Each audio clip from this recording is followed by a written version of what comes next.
I'm Rhonda Jane, and I'm just basically here to retell the story of my dad, George Hylands, but better known as Geordie Hylands. My dad was diagnosed with acute myeloid leukemia. He had taken on well and was admitted into Craigavon Hospital Haematology Ward on the 5th of June 2023, just last year. He was told by the consultant to pack an overnight bag as his bloods were low. And he was going to get a blood transfusion. And that transpired to Daddy being diagnosed on the 13th of June with acute myeloid leukemia. And he was blue lighted down to the City Hospital in Belfast on at 4 o'clock on the 14th of June morning. And such a whirlwind from then, really, for Daddy and us as a family. Just turned our world completely upside down. But Daddy was a patient in the City Hospital for 10 weeks before he got out of hospital on the 14th of August. But he still continued to take trips down to the City Hospital twice a week to get his blood checked and get blood and platelet transfusions if needed. And in that, Daddy then unfortunately passed away on the 19th of October.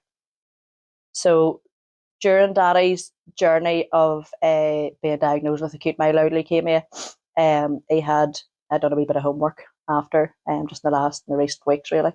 Daddy had 82 blood platelet transfusions in his 19 weeks and 3 days from the 5th of June till the 19th of October.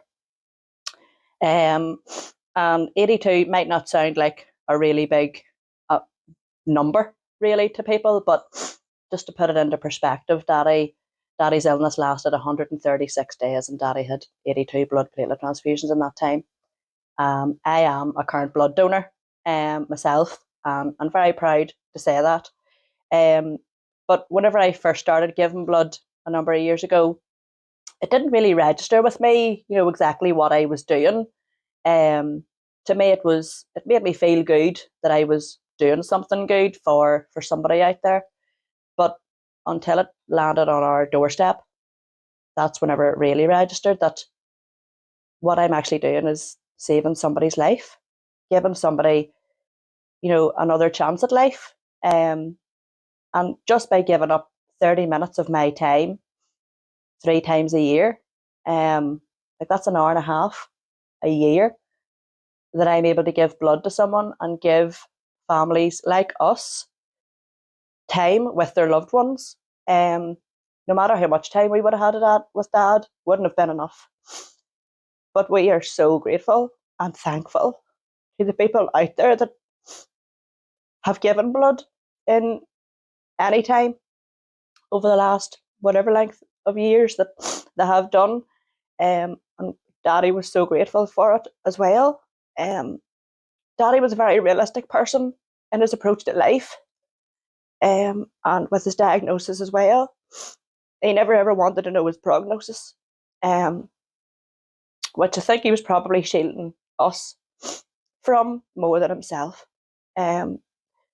But with being realistic on his diagnosis, the doctors in Craigavon Hospital, whenever they give Daddy his diagnosis, told him, George, it's not curable, but it's treatable.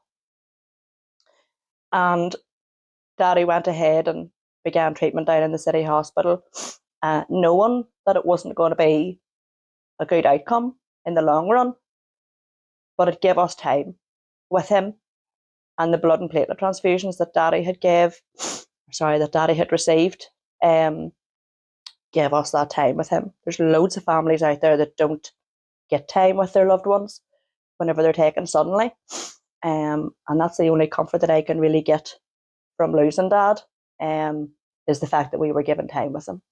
And it's literally all thanks to the people of Northern Ireland who have given up their half an hour in that particular day to go and donate blood and platelets.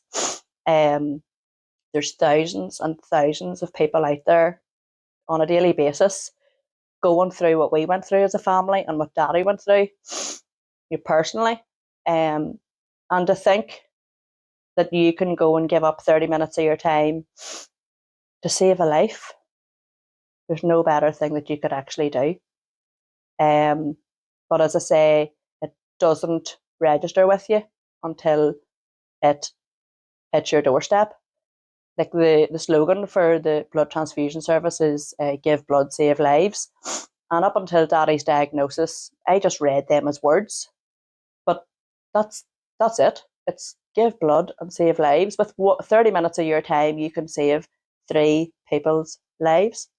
You know, right from newborn babies right up till older people. My dad was only 67 when he passed away. We should have had an awful lot longer with him, but we didn't. But for the time that we did have, we are truly thankful to the blood transfusion service for the job that you guys do. Because without that, we wouldn't have had that time. So in memory of Dad, whenever Dad passed away, in lieu of flowers, we had arranged people to, you know, if they wanted to give donations in lieu of flowers, they could do. And we raised £2,620 was donated in memory of Dad. Now that's absolutely amazing, but it doesn't surprise me because it's just testament to the type of person Daddy was, and how much he was loved and respected within the local community and further afield. You know, there was people at Daddy's funeral that knew him from the Northwest 200 up in Portrush, just from Daddy and my granda standing outside watching the motorbikes every year, the same spot every year, Dad and granda, and the house that Daddy was standing outside every year, they come to Daddy's funeral. Do you know, so whenever you spoke to Daddy and seen Daddy, you just got him, you know, and you loved him. You couldn't help but love him. He was just that type of person. And us being a really big family, like I'm one of 5 children, and there's grandkids, and then, you know, there's partners and loads of friends, and then Daddy's brother and brothers and sister and their families, and we all wanted to see Daddy. You know, not having Daddy at home here whenever we come to visit was a huge void. So, with obviously being in the haematology ward, you're only allowed 2 people in the ward at a time to visit.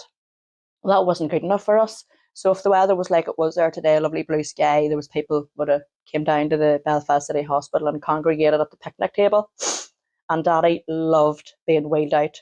Or if he could, he really tried hard to walk out, but if he just wasn't feeling up to it, he would have been wheeled out to the picnic table. And just like home, Daddy always sat at the head of the table at home. And at the picnic table outside the city hospital, Daddy sat at the head of the table and everybody gathered around him. So in memory of Daddy, the first thing that Mummy said that she wanted to get was a picnic table in memory of Dad, and we're in the process of getting that organised at the minute. I've spoken to haematology in Craigavon and also haematology Ward 6 North in Belfast City Hospital. And then I got in touch with yourselves then to see what way we could give back to you, because obviously, as I say, we wouldn't have had Daddy, and we wanted to give back just as a small gesture of thanks and of our appreciation as a family because of what you have done for Daddy and for us as a family in that time. And I got an email then to say, Rhonda, you know, would you be up for doing an interview? And I was like, no, but yeah. Don't know how that's going to go, but yeah, absolutely, 100%. If it's going to raise awareness of you know, how much blood and platelet donors are needed every single day in Northern Ireland, I'm there. No bother at all. So that's why I agreed to do the interview with yourselves. And it was also in the back of my mind to do something in memory of Dad in and around sort of some date that was significant to Daddy's diagnosis, Daddy's birthday. So that's whenever I got in touch with another colleague of yours, and we spoke about organising a blood drive. And I've just got confirmation of that to say that it's being done on the 5th of June, and it's being held in Richhill Presbyterian Church, which is 5-minute drive from Armagh, about a 7-minute drive from Portadown. Huge space. You know, we need to get at least 100 people to donate. So please, if you hear our story and it resonates with you, I would really, really greatly appreciate you coming to the session and giving your blood. Just giving that 30 minutes of your time. That's all we ask, is 30 minutes. Give your blood and you will feel absolutely amazing at doing that, because you'll have saved somebody's life. by coming that day and giving blood. If you put yourself in our shoes as a family, I would give blood every single day of the week.